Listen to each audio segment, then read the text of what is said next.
마가복음의 주제는 하나님의 아들 예수 그리스도의 복음의 시작입니다. 이 선언적인 문장은요, 마가가 본서를 기록할 때 죽음을 각오해야만 고백할 수 있었던 신앙 고백입니다. 마가복음의 배경은 이렇습니다. 예수 믿는 신자들은 살아남기 위해, 믿음을 지키기 위해 지하 동굴인 카타콤베에 살았습니다. 이로 미루어 볼 때 그 시대의 교회가 얼마나 핍박을 받았는지를 짐작할 수 있습니다. 이런 상황에서 마가는 예수께서 고난을 당하셨듯이 교회도 고난 속에서 승리할 수 있다는 신앙을 강조해야만 했던 것입니다. 마가복음은 승리의 복음입니다. 마가가 독자에게 강조하고 있는 예수의 상은 좀 더 강한 자입니다. 예수는 세례 요한보다도 강하고 사탄보다도 강하고 결국 죽음보다도 강한 자이다. 마가는요, 예수의 선구자 세례 요한의 입을 통해서 나보다 예수는 능력이 많으신이라고 그렇게 고백하고 있습니다. 그리고 마가는요, 그의 복음서 마지막 부분에서 천사의 입을 통해 예수가 죽음까지 이기고 부활하셨음을 선포합니다. 그는 죽음보다도 더 강하신 분이다. 그러므로 마가의 주요 관심은 십자가에 달린 자가 아니라 예수는 능력이 많으셔서 죽음까지도 이기고 부활하신 승리자이다.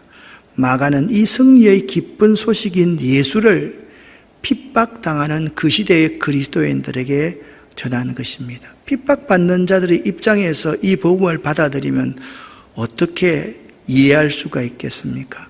우리가 예수 때문에 십자가에 달려서 고난받고 죽는다 할지라도 우리들도 죽음을 이기고 부활하신 예수처럼 승리자가 될 수가 있어. 그러한 메시지를 그들이 받을 수 있었던 것입니다. 마가복음은요, 1장부터 10장까지 해서 이적의 이야기들이 많이 나타나고 있습니다. 마가는요, 강한 자에 대해서는 더 강한 자가 승리함을 선포하는 사람이었습니다.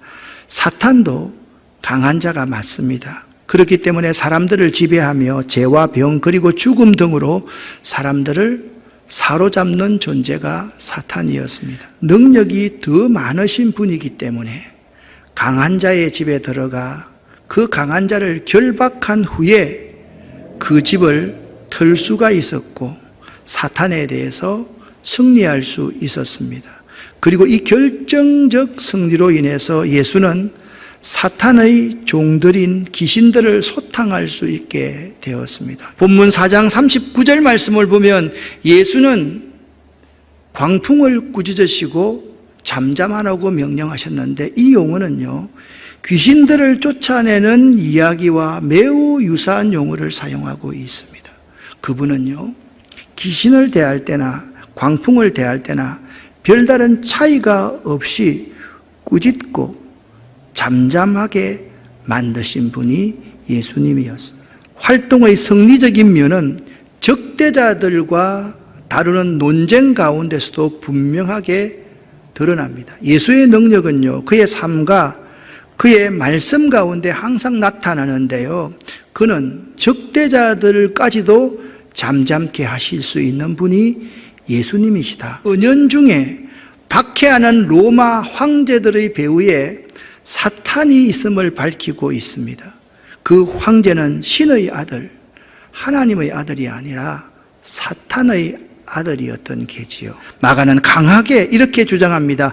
예수가 참 하나님의 아들이시요 참 능력이 많으신 분이다.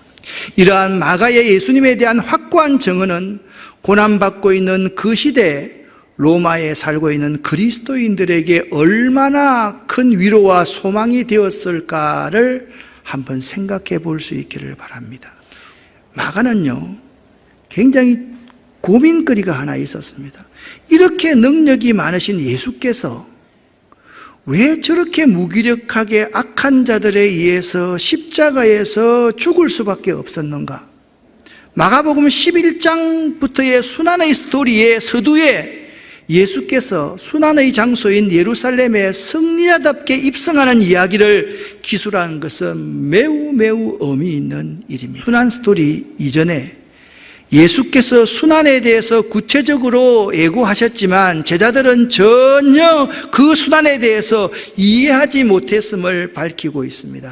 예수께서 자신의 순환 스토리를 전혀 이해 못하는 제자들에게 세상의 집권자들과 고관들의 모습, 그들의 모습과 그들의 가치관과 세계관과 예수 제자의 가치관과 세계관은 전혀 다름을 교훈하고 있습니다. 마가는 분명히 이렇게 말합니다. 세상 집권자들과 고관들의 모습과 유사한 예수 제자의 모습은 디메오의 아들인 맹인 거지 바디메오와 똑같지 않느냐. 그런데 여기서 중요한 메시지, 디메오의 아들 바디메오가 하나님의 아들 예수에 의해서 고침을 받았다는 것입니다. 마가는 또 분명히 우리에게 말씀합니다. 순환 이야기에서도 예수는 결코 희생자가 아니다. 순환 이야기를 통하여서 예수는 여전히 승리자로 마가는 그려내고 있는 것입니다. 이미 마가복음 서두에서 예수와 사탄 간의 투쟁에서 예수가 승리했습니다. 많은 이적 및 귀신 축출 이야기를 통해서 십자가를 향한 투쟁을 예수께서 계속하면서 사단을 이겨왔습니다.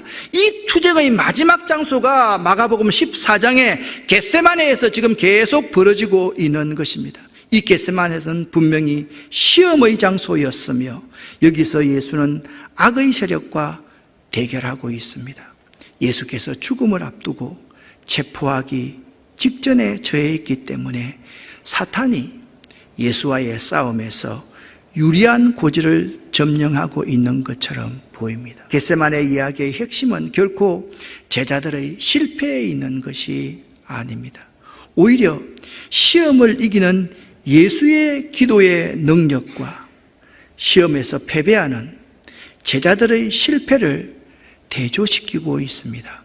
무슨 말씀인가 하면요, 마가는요 3번씩이나 예수님께서 기도 안 하고 잠자고 있는 제자들에게 찾아가셔서 너희들이 3번씩이나 이런 상황에서 기도하지 않는구나 라는 이 설명에서 밝히 드러나고 있습니다. 따라서 이 겟세마네 이야기는 결과적으로 예수의 승리와 사단의 패배를 암시해 줍니다.